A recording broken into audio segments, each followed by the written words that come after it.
Hi everybody, today I'd like to share with you a little activity that we've done at home. So this is our mini banana pancakes recipe.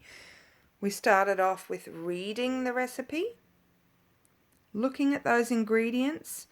We measured out some of the ingredients, so 2 tablespoons, and talked about what would happen if we used 4 tablespoons and maybe doubling or halving the recipe. What else would we need to double? What if we halved the recipe? Could we use half an egg? Could we use half a ripe banana? And then we read the instructions, making sure that we understood that the instructions were in a sequence, so using ordinal numbers.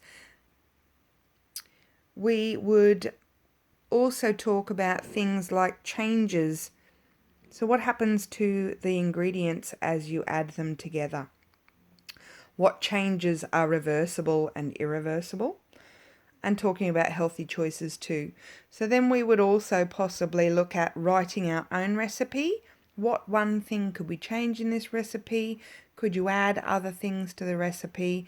And then getting the person to write those instructions out. What would you need when you're using instructional writing? And then maybe talking about the healthiest choices. How could we make this an unhealthy choice as well? Thank you for listening.